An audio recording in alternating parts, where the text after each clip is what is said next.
Higher education is entering a transformative era, driven by advancements in AI, evolving economic factors, and shifting career expectations.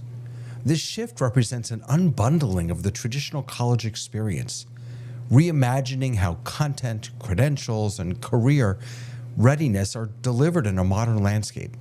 So tonight on The Rundown, we explore how universities are adapting and redefining their value proposition for an AI-native world. Let's get after it. Welcome to The Rundown.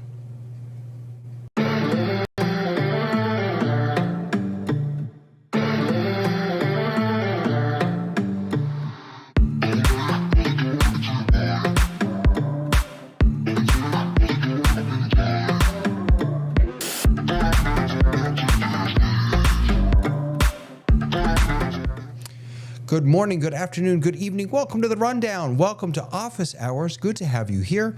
If you are watching us on Mukana, hello. Please say hi in the chat. If you're watching us on YouTube, do the same. We can see you wherever you are. We're watching you. And I am thrilled to be back together with you tonight. We have a really fantastic discussion lined up for you. It's something that I'm personally very excited about, and I'm really, really excited to say hello to our esteemed panelists. You know and love them. Let's make the rounds real quick. Hey, Tamara, how are you? I am great. I thought I wasn't going to make it, and I was like driving. I'm like, I have to get back. I'm so glad you're here. I'm so glad you're here. Good to see you. And hello to Mr. Tony Mobley. Greetings all. How was the show last night? Glad to be here. How'd the show go last night? Yeah. We had a bit of a mishap. The Mimo Live froze about 12 minutes in, and we ended up having to. Mickey McAture came to the rescue and saved us and posted the show. Well, there you go. There you go. Lesson learned. Always have a Mickey. I mean, a backup. I mean, a second, a Mickey. Just have a Mickey. That's all you really need. Just keep a Mickey around. Or a Lois. Have a Mickey or a Lois. How you doing, Lois? Oh, we can't hear you because you're muted. And while you're unmuting, Leo is saying hi from Los Alamos. I didn't want to make noise. So for those of you who don't know who Mickey is, go to Office Hours some morning, and he's a mainstay. Yes, he is. Absolutely. And Tony, are you trying to say hello to us because you're muted? I was just saying that he's usually on camera on Wednesday mornings. So if you get a chance to Audio go day. to Office Hours. Audio day. Absolutely. Yes. Absolutely. Dave Troutman, how are you, sir? I think Mickey is the mast of the ship that holds the biggest sail that gets us moving. So yes, we all really endear to him. He's a lovely guy, and not a sourpuss of any kind. He's just a charm. Absolutely. As are you, my friend. I did want to say that I'm probably the least qualified guy to be speaking to this subject. I never went to university. Well, so that's perfect. Yes. And I worked behind, like I was support staff at a university in a faculty of education. So I learned a lot about education, but never got the degree that goes with it. So. Well, that's perfect. I'm especially glad that you're here then. I'm also especially glad that John... dumb questions, and they'll get John talking. There you go. John Idelson, Professor Idelson is here. How are you, sir? Very good, and it's a pleasure to be here. But when I saw the topic, I felt I'd have to come out of hiding. I try not to be on the air too much because I don't want to embarrass my children, but I do have some thoughts about the university and where it's been and where it's going. As you should. It's good to have you. I'm really, really thrilled that you're here. Before we start talking about universities, let's jump into some news.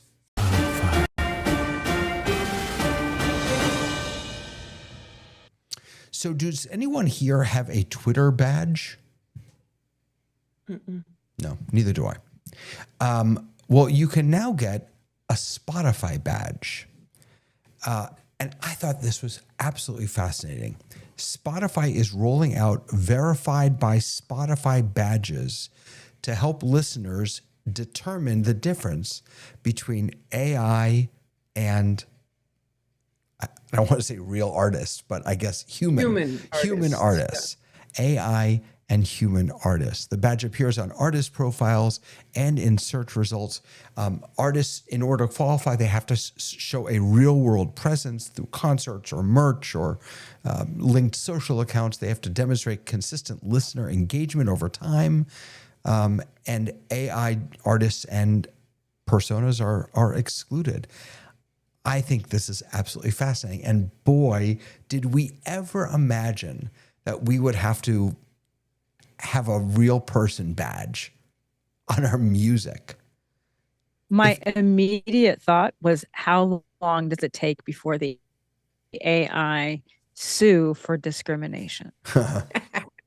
Some AI And my agent is thought- going to sue. Yeah. My thought was, this only helps people who are already established and, big names and stuff like that. If you're new and young, you don't have all of the requirements that they require, even though you're a human being. Right. Yep, that's true. Well, this is an area where Zoom is taking some leadership.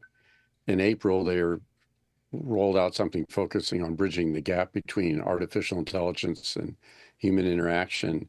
And they have announced a real-time human verification with World ID partnership. So in a Zoom call, you could be verified as being a human, not some AI model.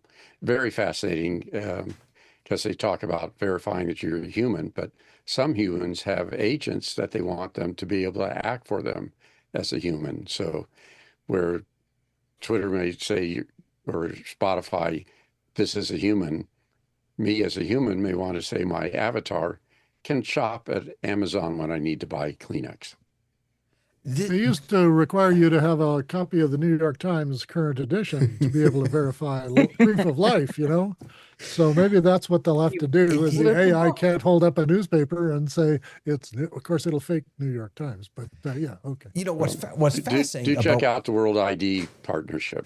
What's fascinating about what you just said, John, is that this idea of differentiating between AI and human works until, as you mentioned, agents are fully acting on our behalf. And as soon as agents are fully acting on our behalf, let's remember that Zoom's CEO made a big deal when he rolled out that an AI avatar can attend your meetings for you. And he, famously did an all hands meeting, I think, as at least in part as his AI avatar. So as soon as avatars and agents are good enough to actually show up at meetings and do things for us, this will work. But once that happens, I'm not sure that we're gonna want this. What blows my mind is that right now, 44%, this is according to Deezer, 44% of new music uploads are now AI generated. And I think that there are lots of folks out there who would say that's terrible.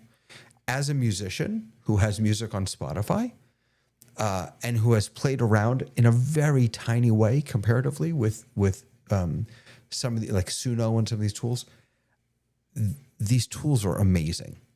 They are mind-blowingly good, I think. Of course, I'm waiting for the day when my agent gets me fired. So, not showing up at the meetings and not doing the email returns and just lazing around, doing nothing, playing with his friends. Right. Yeah. Right.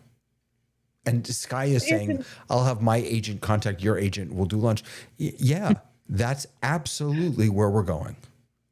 But isn't there a difference between choosing to use an avatar in a meeting that you're really in instead of just turning off your camera? Yeah, that's a really good point. Versus having someone else attend the meeting, something else attend the meeting. No, you're absolutely right. And that's thank you. That's a very important distinction that I wasn't making before. You're absolutely right about that. Yes. It's rolling out on an ongoing basis. They're quick to say that the absence of a badge does not mean a profile will not receive one in the future. Basically, for those smaller bands, Lois, if you don't see a badge, it doesn't mean that they're AI. It means that they're not human yet, They've not I guess. been I don't know. verified. It feels like it would be better if the badge went the other way, where it's like this is AI generated as Ah, opposed to this interesting. is a human that is worthy of a badge versus a human that's not worthy of a badge versus AI. So it feels like they're not solving the problem by pointing out that someone is a human versus something else is AI. And that That- badge needs to be a big size in the corner, this is Right. artificial. This is not real. Yeah. Right. I wonder what I'm trying to see what So, it's but- not a but if big you- it's not a big thing at all. Here, I'll just bring it up so everyone can see at least what they're saying it will be is this little guy right under, you can see Delwater Gap, and then right underneath verified by Spotify, presumably. Is it one that you can purchase like you can on X? on Twitter? Right. I don't think so. No. I'm sorry. So the Lois, you were problem- saying something. The problem with issuing badges for things that are AI generated is that each individual AI generation is a different personality. And so how in the world could you catch them all? Well, that's what I mean. That's That's the what reason universities we're are- going and for schools are- humans. right. Universities are dealing with that right now. They have, my daughters all have to turn their papers in through, I don't know what it's called. There's some verification tool that is not 100%, but it makes sure that you're not using AI. That's So what it's doing. the old thing about find every picture that has a bus in it, that doesn't work anymore, does it? It actually does. I still get those all the time. Apparently, Yes, AI but isn't very good at Does finding AI buses. not, AI doesn't know buses I or don't know. stop signs or whatever it is? I don't know. I'm There's- curious how this is going to change when AI is generating the music versus a person generating the AI. wait. So right Explain now, that. AI music exists because a human has generated that search or generated that directed- music. They've yeah. directed that search to happen, or that they've directed the AI to exist. But there will be a time when agents are able to do things on their own, and when an agent is when AI is creating AI music, I wonder how that will look differently for us. Now we're getting very sci-fi. Well, that's I hadn't even thought about that. But of course, agency means that AI agents could create their own music, and there's no human interaction. Well, there is human interaction because the AI is, of course, learned from us. But yeah, So how does this tie into our next news? Because where you've got the capability of being verified as human, and then you can say, now I want to communicate only with other people who are verified as human. That's the thing that TikTok's doing, isn't it? yes, I guess so. So TikTok announced, this is also fascinating, this new campus hub. Now, first of all, let me say, I'm on TikTok. I never post anything. I don't know how to use it. All I know is that if I keep going like this, I get to see more stupid stuff. So I just do this all day. So this new campus hub that they're creating is dedicated college group chats, and it does include a verification feature. Now, it already has this feature, apparently. There's a campus verification feature. This launched last August, and it lets users add their college campus to their profile, and then you can see a list of other students in your school in order to find and connect with others on campus. And it's available at 6,000 universities through a partnership with Unidays, UN for, I guess, university, Days, DAYS, which is a student verification platform. Now, once you confirm your status, that's when you get access to this new campus hub, where you can join and create group chats with up to 300 classmates. And this is the piece that you were getting to, I think, Lois. These group chats are exclusively to verified students at the same school. So it's Feels like What? Facebook circa like 2004. Yeah. what do you mean? Because Facebook started out to do that. Yeah, that's all Facebook was. You had to have a college affiliation, and yeah. then they opened up so you could have a city affiliation, and then they opened up wide. So it feels like we've gone back like 20 years. Well, we may have gone backwards, but I mean, TikTok is, I mean, none of these kids are on Facebook. Right. But I'm just saying, it's not like this is a new and different idea. This is an old and utilized idea. Like it'll start here, and then we'll say, oh, we like groups. Other people like groups too. And then it will open up. I do think it's interesting because it's creating an interaction and a place where people can go and have potentially meaningful interactions, as opposed to what you and I do, David, where we go and have unmeaningful interactions. I wonder what's going to make it. I wonder what's going to make it different. You know, from Discord or from Instagram chats or things like that. Because, like you said, this in some ways it feels like it's going backwards. And by the way, I apologize. I know this image is blurry, but I can only give you what they give me. I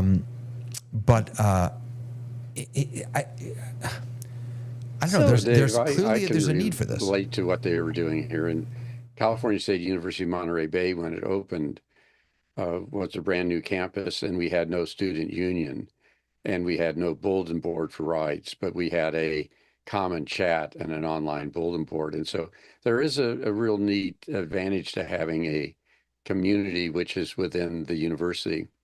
When you go back before that, if you remember AOL used to have groups, and when I taught at CSU Chico, we had Chico State as a group, and the only people who could be in there were Chico State students. And actually I used AOL as a textbook for one of our telecommunications courses. So I've observed the sort of value of a cloistered community representing, students at a particular university. And I noticed that their groups are going to be limited to only 300 people. Now think about that. How big is the university? How many thousands of people are in there?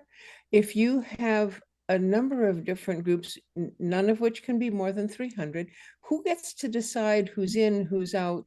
I mean, I'm wondering if this is going to make it things.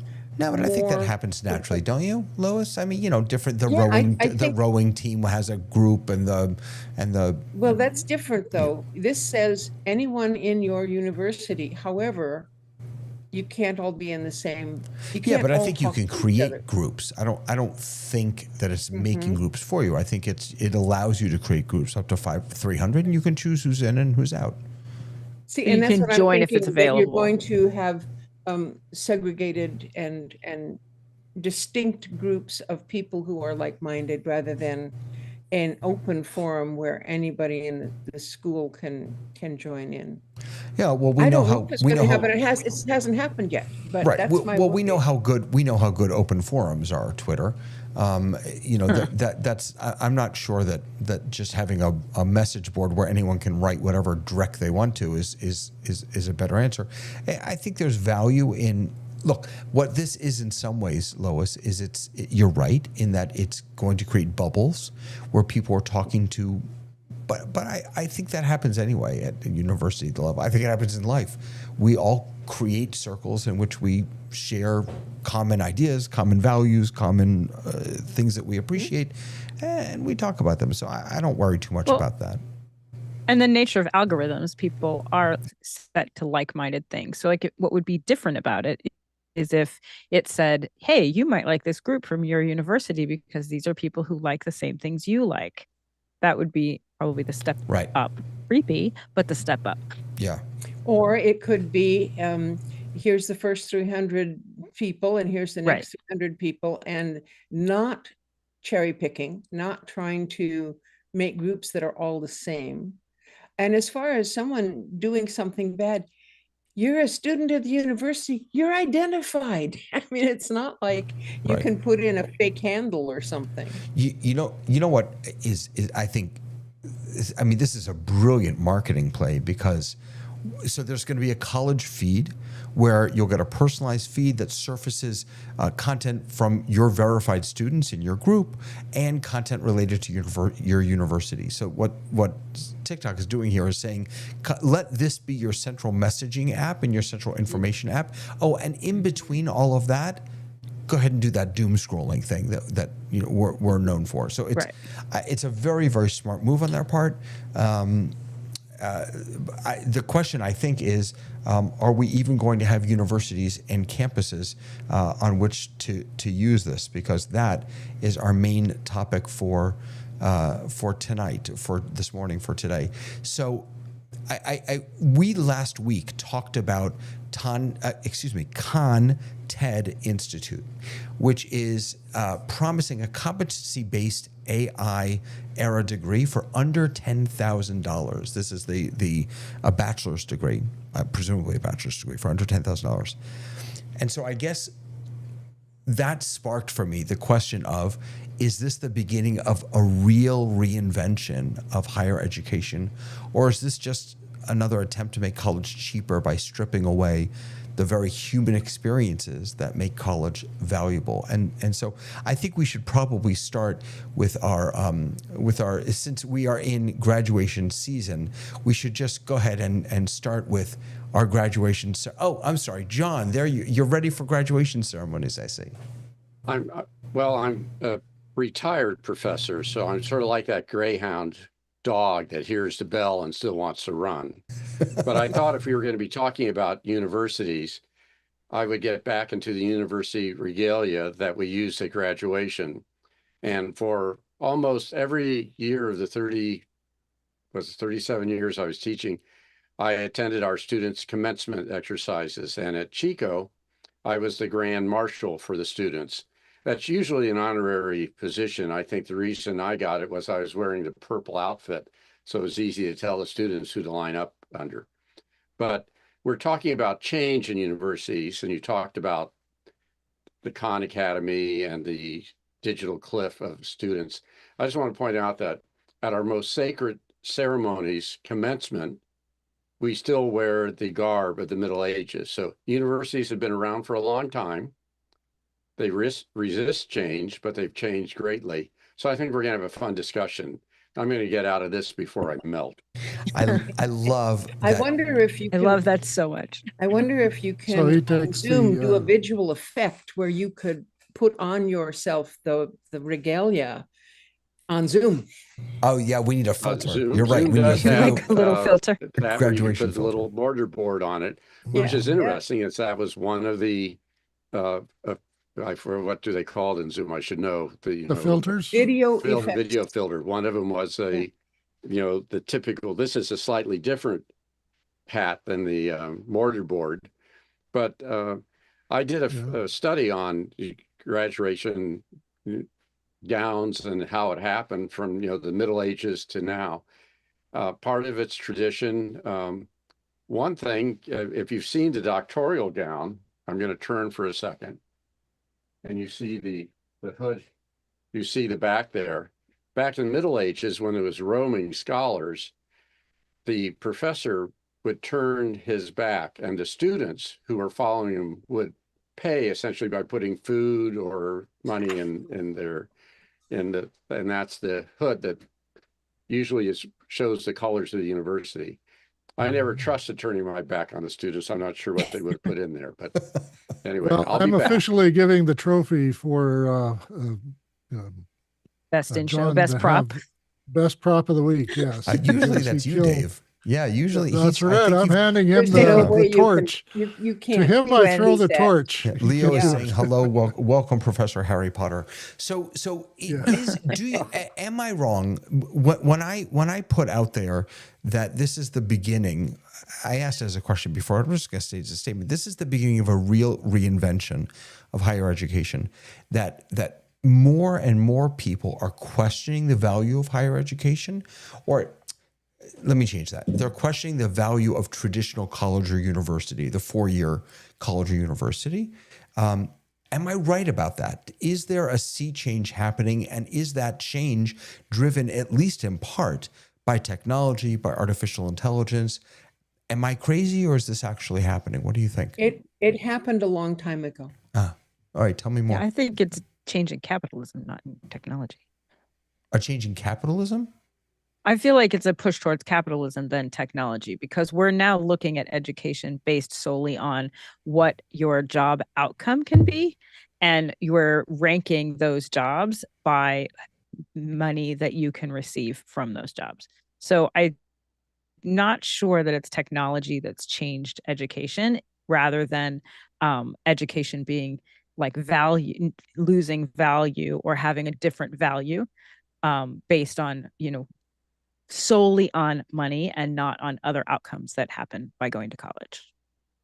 So what is that I other think there's been issues I'm sorry. around, how we pay for college. But most people who aren't part of the academy, their references having come to university, being a student, and that experience. A university is so much broader than that as in terms of research institution.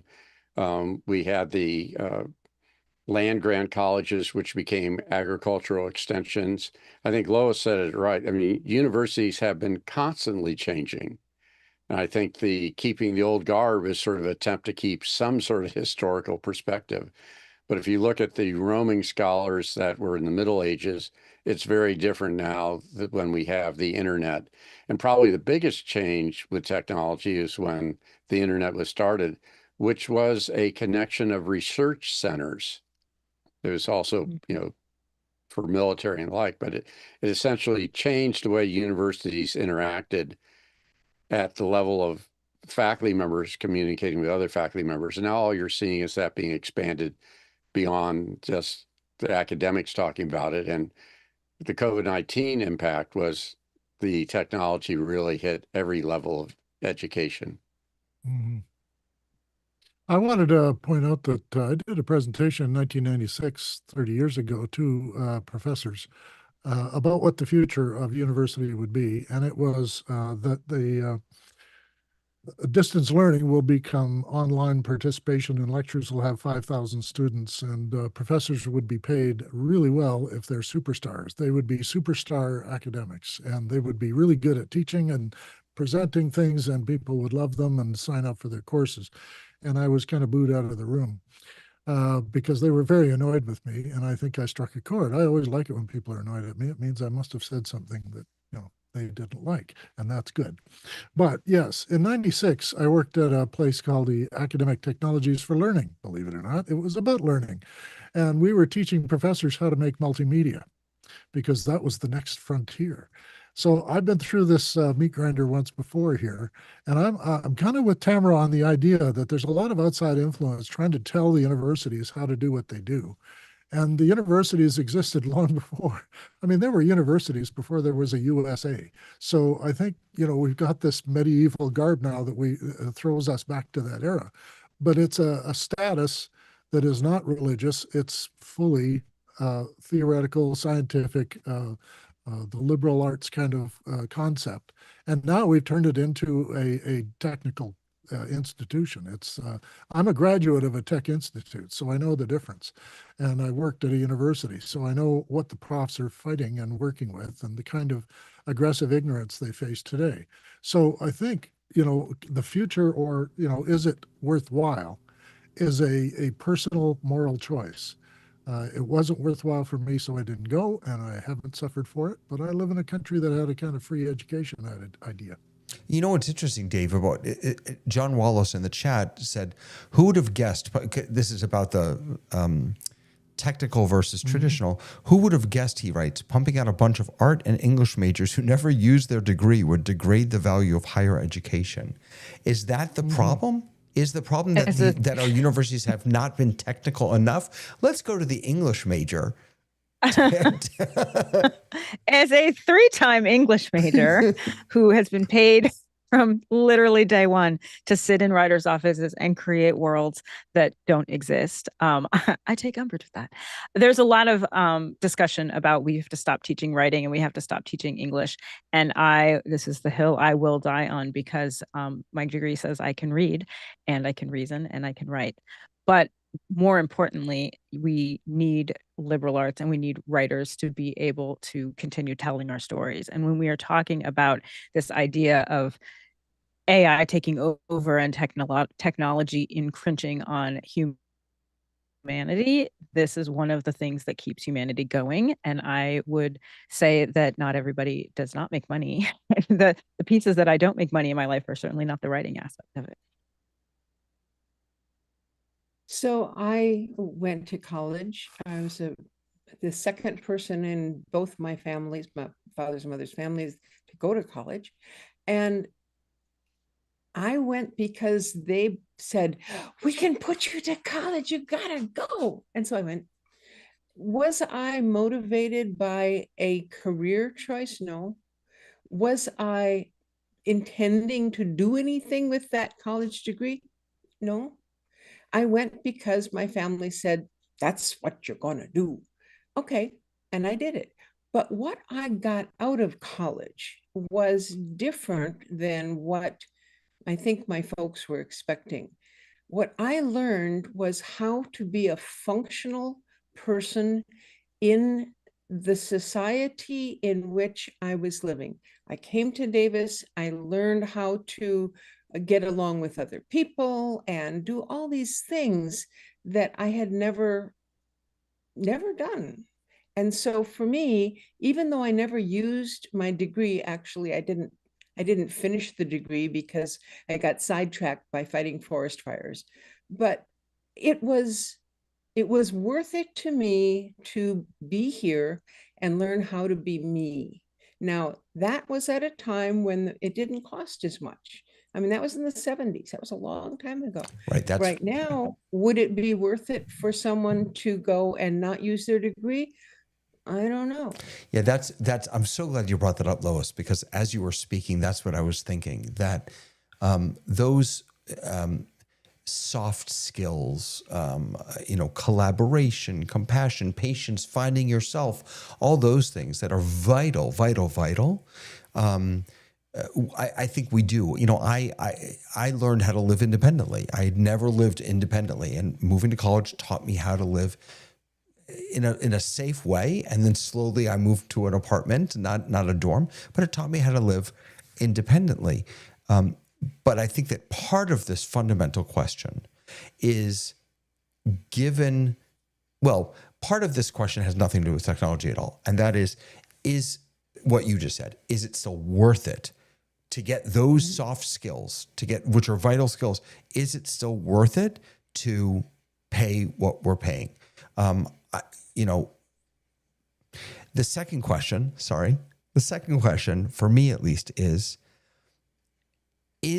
what university offers still as valuable today because of the way that technology has changed learning and growth? I'm thinking back to when I went to Brandeis University. When I was at Brandeis up in Waltham, Massachusetts, I was one of very few people who did not spend a lot of time in the library. And that's because I was a terrible student. I should have. Back then, you did research, whether it was the card catalog for me or a little later computers, but you still went somewhere to do research. You opened books. We don't do that anymore.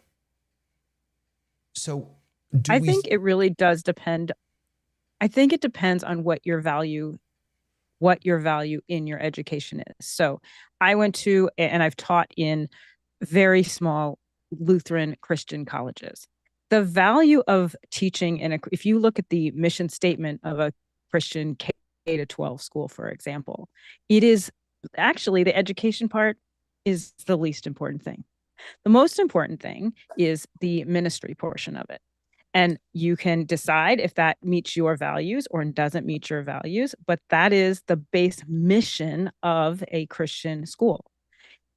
It's great if a Christian school also has high education values, but that's a completely flipped paradigm to what we would say a school is going to be, right? High education is your first value.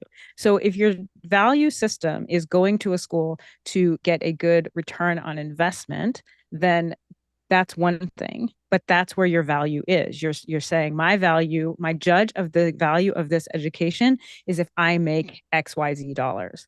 If your value system is, I was the first in my family to graduate high school, go to college. My sister went right after me. She actually went before me to university, and I was the first to graduate. The value proposition, I was in kind of Lois's point of view. I knew all growing up that I was going to college. My dad, who was a mechanic, was like, my kids are going to college. You're going to college. You know who didn't know what college was? That was me. I found out that college was 4 more years of school, and I literally burst into tears. I was like, this, you've got to be crazy. So the idea that I've gone over and over and over again would continue to go is confusing to everybody. So it's really what your values are, and what we're hearing about education right now is that the value is, we're questioning what the value should be. So we're saying liberal arts degrees, not okay. We don't value that as a society. I still value it, as that's why I win. John Wallace wrote in Well, the chat. there are lots of different universities, as you said. Dave, you mentioned earlier 6,000 universities that are in that group. So it's really hard to say what a university is. And then there's a question of value. What is the value to you as an individual? But what is the value to the society of having educated people? And then in the California State University system, they, not on an individual basis, but they're able to put a dollar value on the productivity that the California State University system does to the funds that the state collects from taxes to be able to, function as a state. So when we talk value, there's lots of different values. It's both individual, but it's also what value does the university have? We have research universities that are discovering drugs, exploring outer space, exploring deep in the ocean. And we have very small teaching universities where the focus on students interacting with their faculty members and being challenged. So I think that the metrics have gotten confused because of bad management in terms of how we fund universities. Universities have not been very clear about what their mission and visions are and differentiating what they do. And we have some outliers that are really pretty telling when you have people who are deep in debt with something that's not going to be economically sound, which doesn't make sense. But we also have students who, through scholarship, through attending university, people who were talented individuals who would be contributors to society, whether it be science or the arts, that would not have been able to move socially and mobility up the chain. I think it's part of what you're getting at here, and then I'm going to jump over to Dave and Tony, is that part of what's being questioned or challenged is the assumption that university is for everyone. It isn't necessarily. There are a whole bunch of people for whom university is not the right choice, but there are some people for whom it is the right choice. The value proposition is challenging because the jobs that we used to be able to get with a college degree either don't exist anymore, or the degree doesn't guarantee us that job. John Wallace was just saying that his daughter's going to University of Miami, I guess U of M, $30,000 a year. And I can tell you, because my eldest daughter went to University of Miami, that's after financial aid. That's after a tremendous amount of financial aid and scholarships and things like that, because I just finished paying that off for my eldest daughter. She had a great experience. She's not using anything that she studied there in her current life, in her current job. Nothing. Was that worth it? But that's been Maybe. true for a long time, though. Absolutely. That statistic's been true for a long time. And so, like 82% of people graduate, use a different degree. So like with everything, I guess my question is technology just amplifying and is expediting the questions that have been here forever? Let me get to Dave and Tony. Go ahead, Dave. I was going to go to the affordability thing and then whether it's worth it, because I hesitate to mention members of my family without their permission. I'm from 7. I'm the middleest of 7, and I'm the only one who qualified to go to university.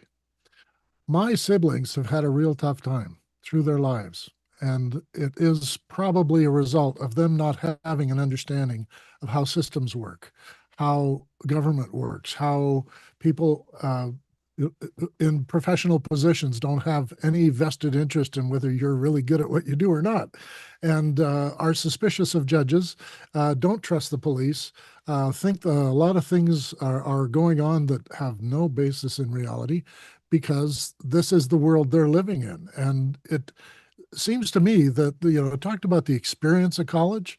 It's a value and it is a useful thing. I think it's worth it if your college offers the kind of, I don't know, extracurricular things that you can do, or the people you're allowed to meet or hear speak.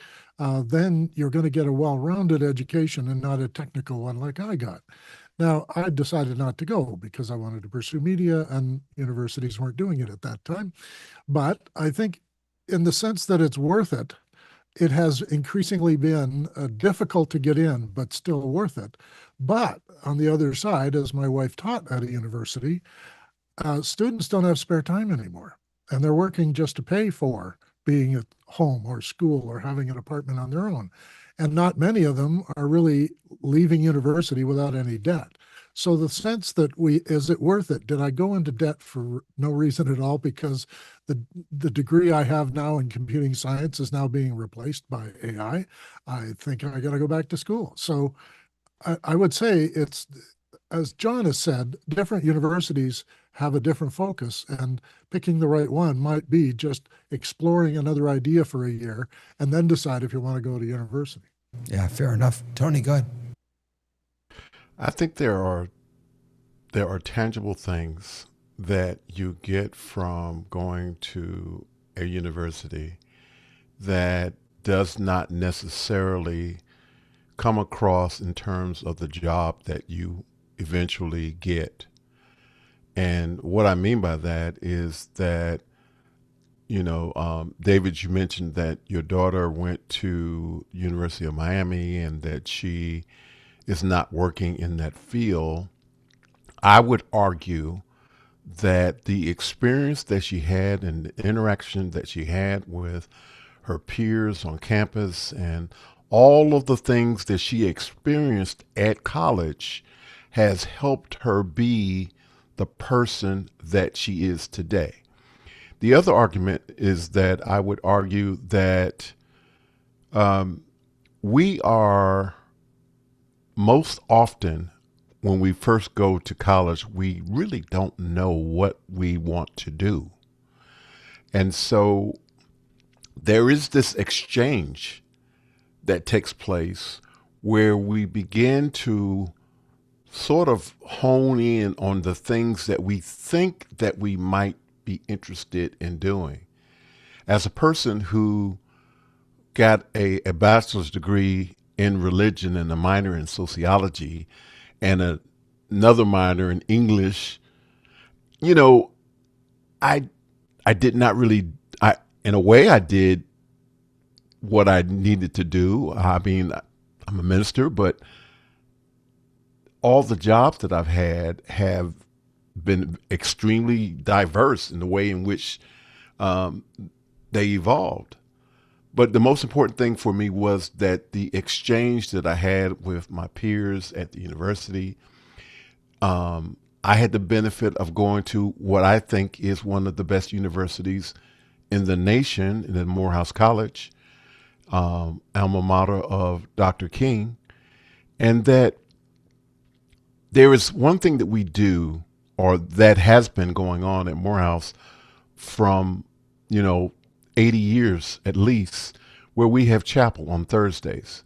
And what that chapel means is that it is an opportunity for people, not just in religion, but politics, in any facet that you can think of in the world.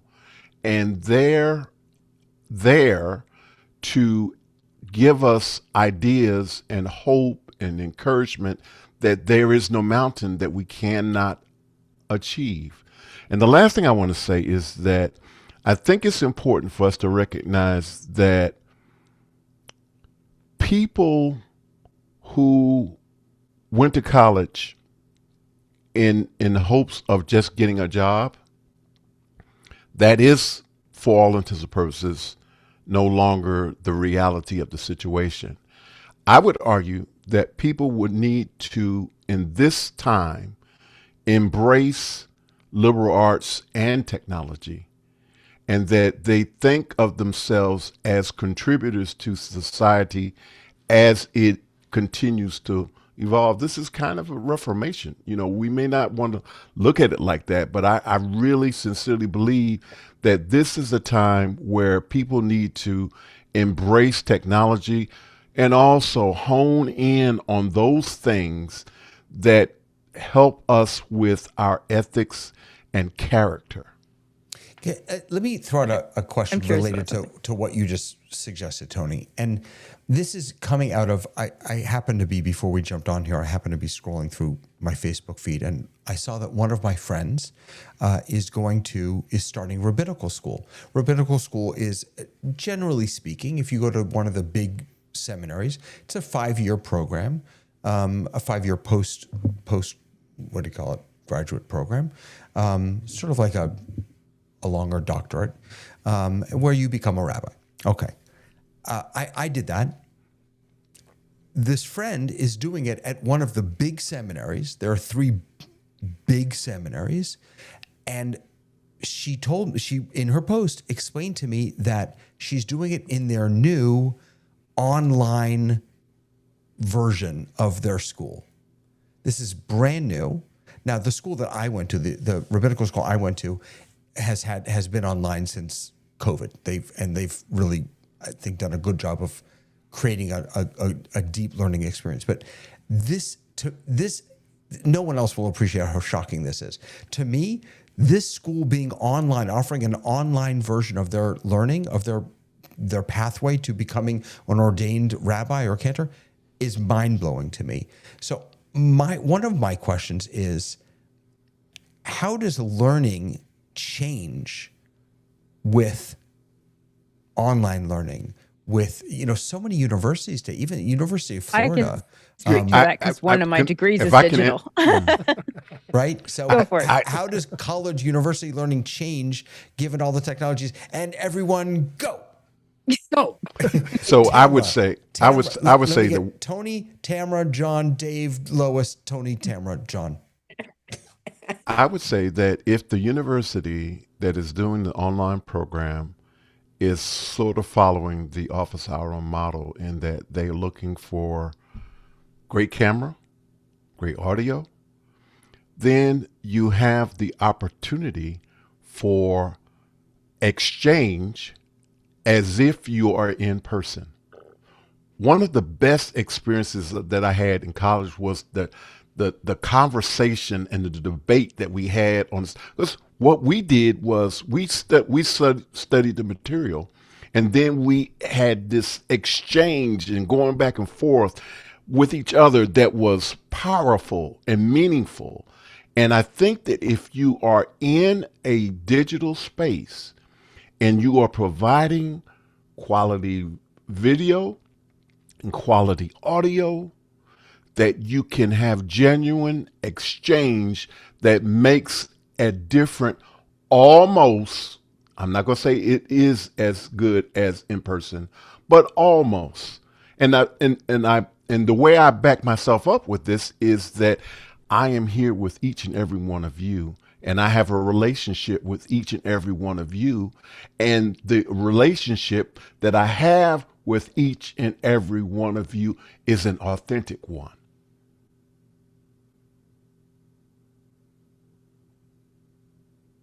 You don't have to wait, John. Just jump right in. Oh, yeah, So John, I can sorry. speak to this. Or Tamara, go ahead, John. whoever. I don't know. Whoever I said first. Tamara, you go first. I'll Tamarin. Just go Great. ahead. Tamarin showed up on the screen. I'm here. I'll talk. So I can speak to this because my second master's, which is a master's in teaching, I did with University of Southern California in 2000 and started in 2009, graduated in 2011. And it was an online program. It was one of their first kind of forays into online teaching. Did you say 2009? I will tell. Yes, I did say 2009.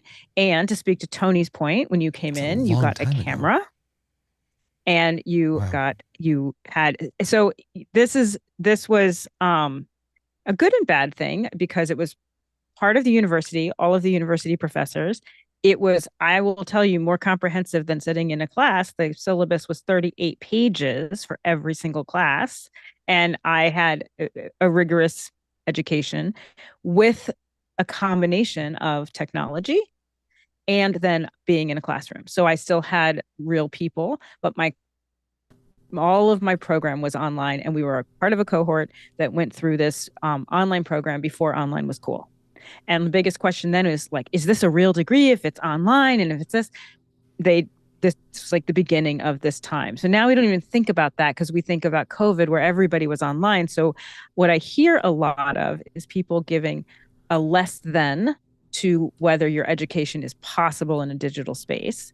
And it can be. I've taken some online courses that were less than. I've also taken some in-person classes that were less than, and I will not say what they are because I'm sure those professors are much better than they were when I took them because everybody grows, right?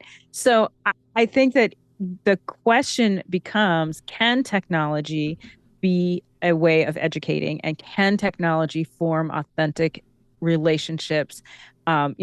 The school that I went to, literally, I presented with a professor there at the National English Teachers Conference the year after because we had all formed close relationships and we were now colleagues together and presenting at conferences. So I think that it can be a meaningful and rigorous application. It just depends, just like anything else. So, and this was again 2009 to 2011. So it's not new, and it's not, but I think we now have kind of a lesser feeling of it because we go, well, COVID forced everybody in there. And so everybody got less education because they weren't in person. And it doesn't have to be that way. But that program was specifically designed to foster relations, designed to, to be a digital program, a digital first program. If it's not designed that way, then you're not going to get the best out of what the digital space has to offer. Same with anything else, just like digital events. It's fascinating to me that you had that back in 2009. That's amazing. Really? Yeah. I know. Why does that fascinate you though? Because I don't think it just feels like it's so long necessarily ago. A new concept. It was so long ago. But again, that's not a commentary on our age. But so here's the thing: the technology. But it was a very technology first program, right? Yeah. So even, all of my student teaching, we had to upload videos and edit and upload videos for every single thing that we did. There were definite downsides to it. I was a big, I'm a big loudmouth no matter what. So I had things to say about the negative stuff, but at the same time, it was effective in that way. Yeah. So David, if you want to feel really old, and we talk about universities doing more than teaching, doing research. The research I started in 1978 was using RCA GlobeSat for distance education between the Northwestern Medical School and a ship halfway to sea using slow scan television. So this distance online learning has been growing as the technology has changed and Moore's law has affected it. Those first slow scan satellite teleconferences were like a Polaroid over wires. A new picture got painted every 30 seconds, and we were worrying with the fact that it wasn't motion video make a difference. And the people who took these courses didn't realize it wasn't motion video because professors don't move that much anyway. But I think what we're seeing is COVID was not online learning. That was a crisis where we did what we could. Successful online learning programs were planned to be that way. They were executed, they were evaluated. And so there's a very difference between what we did during COVID and what we did, post-COVID or pre-COVID. Pre-COVID, we had the term of distance education. And this was a field that I started in. But I always came down that the distance in the education that I was worried about was not the distance from the student from each other or from the facility, but the distance between your ears. That's the distance education. Yeah. No, I'm from that era myself because I started in at the university when distance education was taking a hold, and they had installed lots of high quality video conferencing gear, and they made me the guy who trained them how to use it because I come from TV, right? So I did. I taught people how to do that, and the 2000s, I was teaching government people how to do it because they were saving money. Canada is a gigantic place, so distance education was a natural for us. And they used to have university over the radio and that sort of stuff. And university of the air was a term that people used to describe distance education. I always, in my lecture in 96, I said, you know, that professor needs a staff of 22 just to handle the students and to handle the registration and do all the marking and exam stuff and all that stuff that a professor is required to do most times. So yeah, I'm with it on Tamara's case that the content and the medium are two different things. And we have a better medium now for doing it, and we have better connection than we ever had. And that impetus has put us on the front stage that, you know, okay, now we have this bandwidth. What do we do with it? And what do we do with it? Do we learn from it? Well, my feeling is, and this goes back to something when Tony was talking that occurred to me, I think the technologists, the people who are giving us this opportunity, I've forgotten that it's not training, it's learning. I come from a school that was all about training you. You didn't really get a better education about English because many of them were, you know, not quite speaking good English. And they got trained to be a welder, a painter, a sign maker, and now a digital graphic artist. So I think in the sense that the machinery of education goes through changes, but the impetus always has to be on how well people are learning to learn, or in the case of research, know how to look things up. And for to quote one of my favorite instructors, get a real BS detector so you know when things don't quite add up.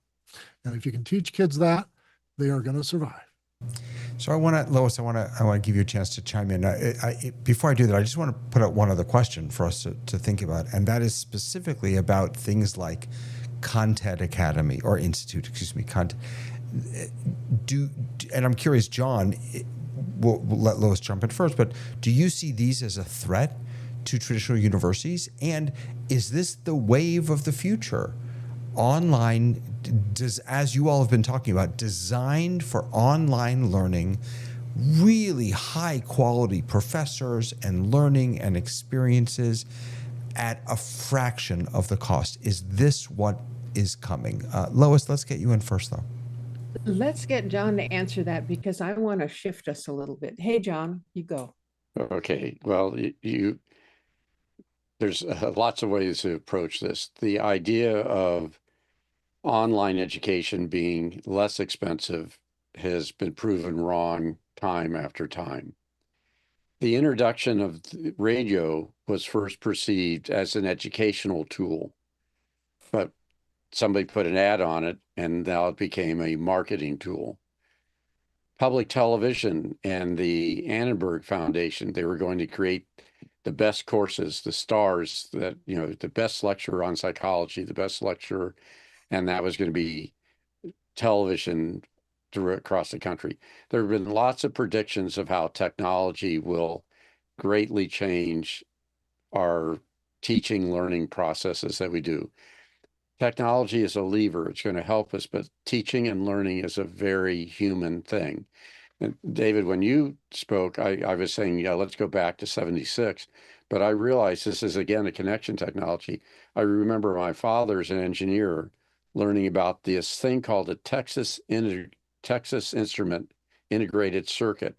And technology was changing so fast that he was an engineer working for the Air Force, that they had a sunrise semester, which they did morning shows for engineers prior to when they started work. And to get that to the people, they flew airplanes around and had transmitters so they could receive it. Online or distance learning or technology doesn't always make it cheaper. It may make it faster. Back to what you were saying, Dave, when you were teaching the other faculty and they were afraid they were going to be taken over by technology. I really feel if there's any teacher that can be replaced by technology, they should be. But we have to figure out, how do we use these tools, because they are power tools, to increase the information transfer, to empower our students. I wore the gown of commencement. your university degree is not an end, it is a beginning. I'm not sure that I fully buy the idea that online learning isn't cheaper. If you don't have to build buildings, if you don't have to have capital expenses, but I don't know. Tamara and Lois. Go ahead, Tamara. My online degree program in 2009 at the University of Southern California was $53,000. Right, but the fact that hold on, the fact that they're charging you more money doesn't mean that that's what it costs. Right. Well, here's the deal. I think we're talking about two separate things. We're talking about, is technology changing the wave of education, and is education too expensive? Education is too expensive, and do we have to look for ways of making it more affordable to more people? That's one conversation. I can go back even a little further than John, because I have a book which I thought I was going to be able to pull out, but it's not even the shelf behind me. This little teeny tiny film book written in like 1907 that predicts that all kids are going to be off of the streets and they're going to be in movie theaters, where we will instruct them using movies, because that is the wave of the future. Anytime there's a new technology, we think about ways of realistically monetizing it, so in the name of education. So even though something may be cheaper, Khan Academy may be cheaper, they're not a not-for-profit organization. They are not an organization that is hoping that they are going to offer a product to people out of the altruism. Otherwise, it would be free. And that is not what is happening. So we can't separate out the fact that just because they might be cheaper and they're saving money on buildings and things like that, that they aren't in fact in search of having a business model that works. Now you have me wondering if it is actually nonprofit, and I don't know. I'm searching for it right now, but let me. If it ain't front and center, then it's not nonprofit. If they haven't put that in the first three paragraphs, no, then yeah, I know. sorry, They keep talking about it being radically low cost, but I don't see. But being radically low cost, where they can get more people to come to them instead of going to a university, right. That is a good business model, right? No, absolutely. Yeah, absolutely. Yeah. And they're still Lois, selling convenience, which is a profit motive. Right. Lois, go ahead. Okay, so the shift that I want to do in our discussion here is to talk about the things that we get at an in-person college or university that we don't necessarily get online. I hear Tamara saying that there are ways that you can make it happen online, but So do you remember way back when there was this COVID lockdown and all the little kids had to stay home and watch their screens instead of going in and going to kindergarten and being with other people? And there was a cohort that would have started kindergarten that year and didn't, and wasn't in school with other people for a while. And they apparently had quite a few problems derived from that. Now, there was more happening in the world at the time too. So, but my thought is, if you take freshmen in college and don't send them to a real college, they don't get to interact with other human beings. They don't learn all those social skills that I learned at college. Instead, they're sitting in front of a screen. Are we creating a cohort that is going to have social problems, regardless of how good their education is? We have that now, because we have that now, because that same the cohort that is in college and that is graduating college now, they were also in lockdown during formative time in their life. Right. I can see it even in entertainment. Right. So I'm a casting director. I ran a session a couple of weeks ago, and I can almost tell you who graduated when, because they enter the room differently. They don't know the things that you might learn in how to put your audition book together. You don't learn that necessarily in a class. You learn that with your group of friends, and you see your friend's book and you're like, I want to have that. You learn those things from interactions.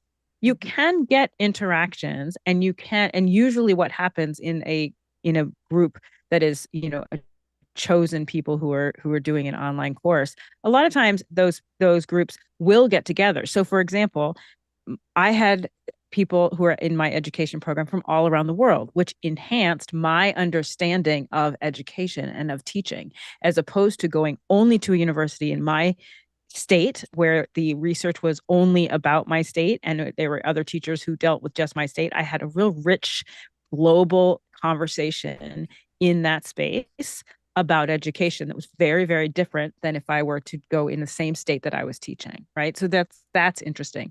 But we also had cohorts. I'm very close to USC. So we had a bunch of people in our group who met at USC every week, and we went to the library and made familiar relations with people, and friends. Same thing happened throughout the cohort. So there are ways to foster real, live, interactive things. But I do think you're right, Lois. I think that we're not talking about an all or nothing, and we're forgetting the other.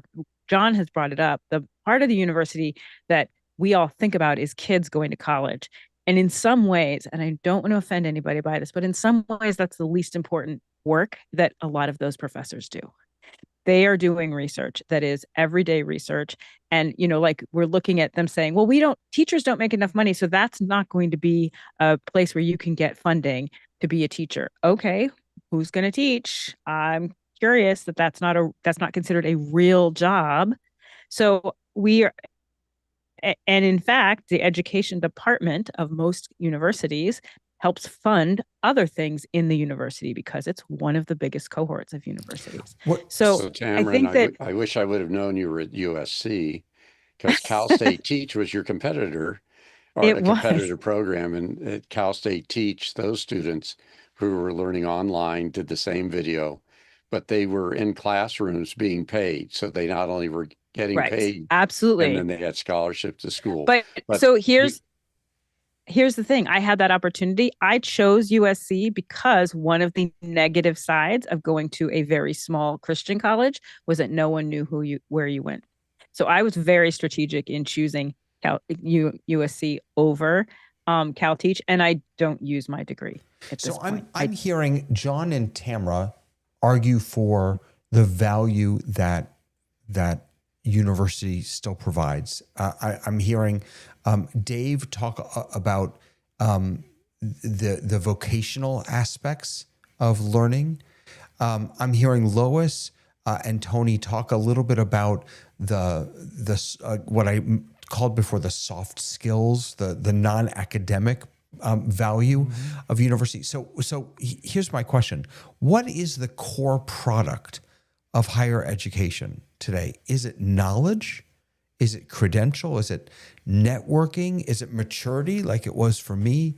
Career access, social formation? Yes. What? It's learning. No, you can't say learning yes. how to learn. Learning how Better to learn. humans. If you haven't learned how to learn as younger than that, We're then I think making you might better be in trouble. humans, But that's all. Tony, go ahead. Yeah. I've brought this up before, and I think it really comes down to, are you getting trained? Are you being educated? If you're being trained, then you're only trained to do specific things. If you're being educated, then there is no limit to what you can draw on.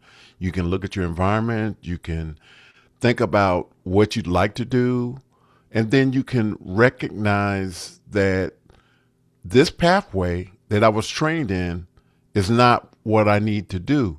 But because I'm educated, I can pivot, and I can pivot and do other things that may not have anything to do with my degree, but because I'm educated and I can think outside of the box, I have hope. And that's exactly what I mean by learning how to learn. Right. I do believe that, that there are some things you can't teach without a group. So, singing, music, dance, drama, soft arts, like we've been talking about. They have to have a collaboration, and it's a team sport, as it were. You can't teach football just by one guy on a screen telling you how it works. When I was in high school, that's all we got in phys ed was how various games are played. I wasn't being, developed as a person who was fit. I was just being taught all the different sports that you can participate in. And I think in a sense, the technologists again are just trying to persuade us that this is possible. And I remember a website that I was introduced to in 1993 called No Significant Difference, which looked at all the different media that have been applied to higher education, and they studied the effectiveness of each one. And they found that there is no significant difference between a person who learned it on any particular medium or in person. The outcomes were the same. That's a fantastic name for I it. think when you look at higher education or university, think of the Nobel scholars, the scientists that went through an academic program. Universities are generating knowledge. They're New knowledge. Yeah. generating new knowledge, but they're keeping the records of the old knowledge and the transfer. And I just think we have to think of universities as more than just a place where undergraduate students get a degree. Is a much broader concept. Right. Well, that's to Tamara's point. Yeah. I think one Yes. of the things that I keep thinking about in this conversation is particularly how it relates to AI or technology is I'm curious about this idea that we have this Google Cloud or this curated life up until university. And what we're seeing now is a real backlash against higher education and against them. You hear things like people are being indoctrinated at universities and they're, because they're given a broader scope. And we've seen even in K to 12 schools around the country where they're saying you have to teach a certain way, you can't discuss things a certain way. So I think there is definitely an attack on knowledge, and then there's definitely attack on knowledge workers within the workforce.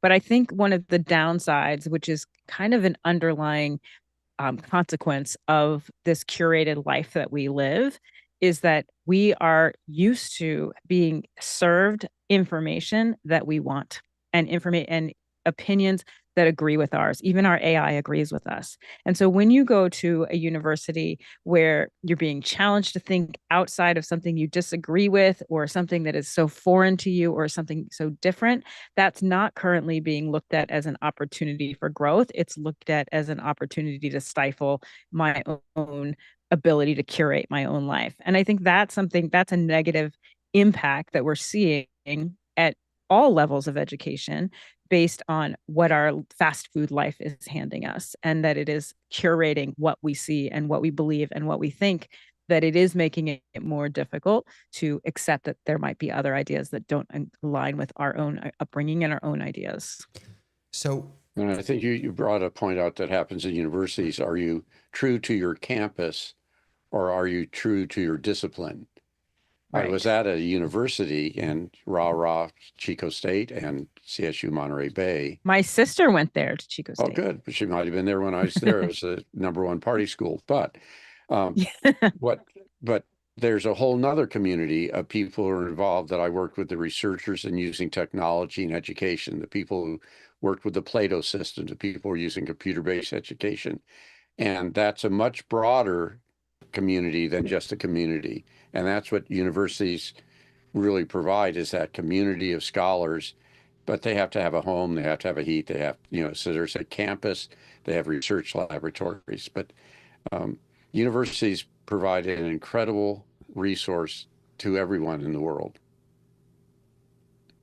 Amen. So here's my question. I'm looking at her picture right now. My youngest daughter is ready for college next year. She's entering her senior year of high school. Do I pay for private school? Do I wait for TEDx, whatever it's called, to open their university? What are parents to choose? Give her a gap year. Let her think about it for Give her a gap year. That's a smart move, actually. Yep. Yeah. Go ahead, Lois. So I think it's not a Hold question on, what John, hold on one universities. second. Let me just get Lois in real quick. So I think that if you are deciding what to do about college, the question we have not even addressed yet is, what are the people in businesses or careers thinking about?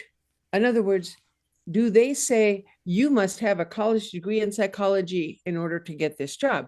or you must have a minimum of this amount of schooling or whatever. Is that still a thing? And which universities are they willing to accept as being valid? So that, I think, is a question to answer before you decide where to go. Yeah, it's a really important question. And I don't, well, I'll reserve judgment. It's a very important question. I have stair-stepping nieces and nephews, and the oldest went to school for a semester and then decided to open a business.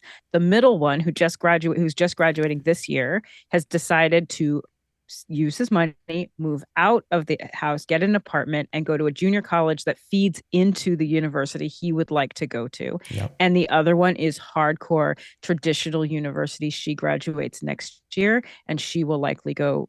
She's a soccer player, and she's been, touring campuses, and she's much more likely to do that thing. So I think it is individual. Yeah. Mm-hmm. Yeah. And they're all good paths. Yeah. All right, Tony, and then Professor, you're getting the last word. So I would say I think there are a couple of things that you need to consider.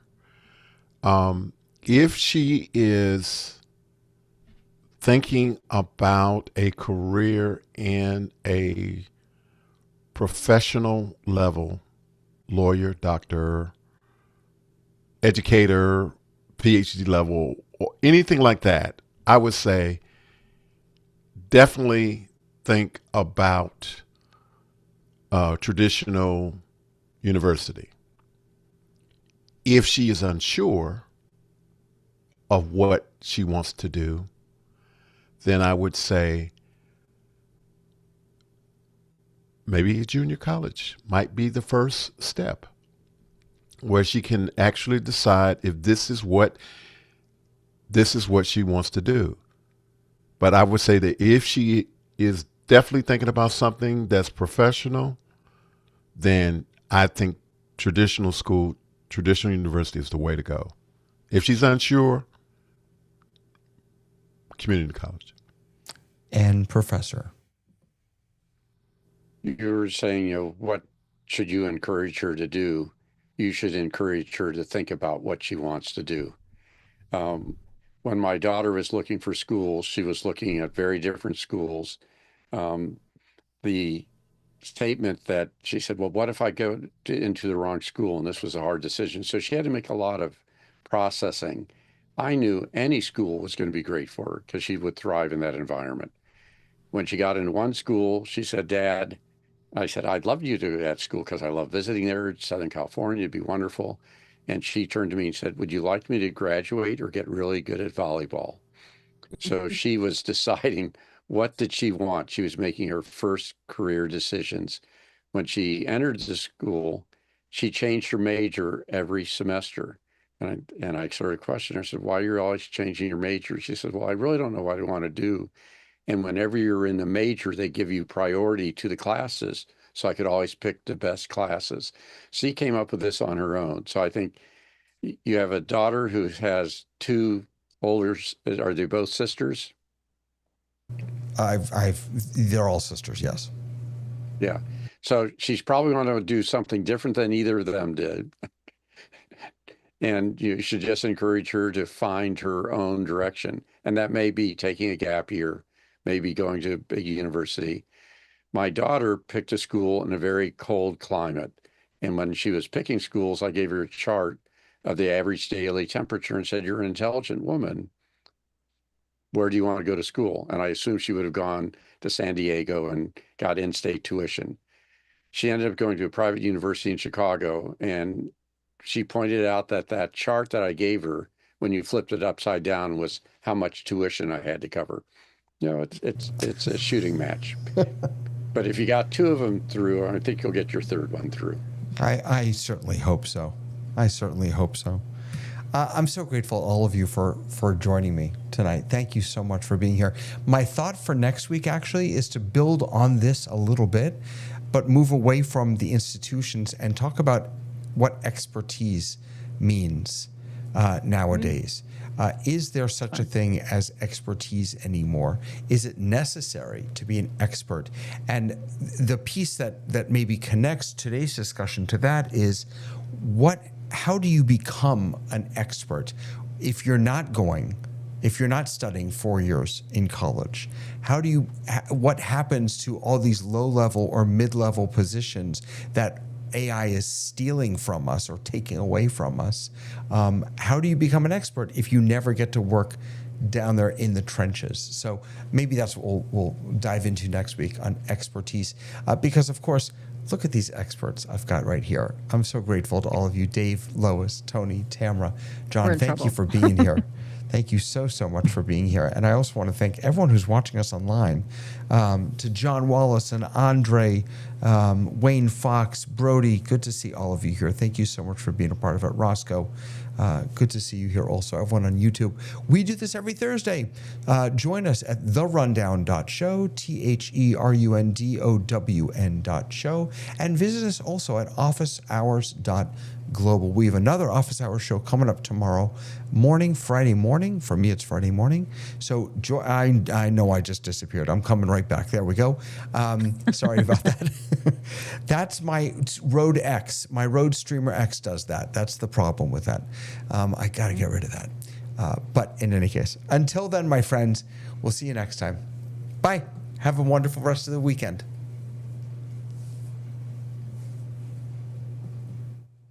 Where's my outro? My outro isn't playing. All right, I got to play my outro for you. Should I just sing the outro? You don't want me to sing. I think I should just sing the outro. Do Maybe it. not. Yeah.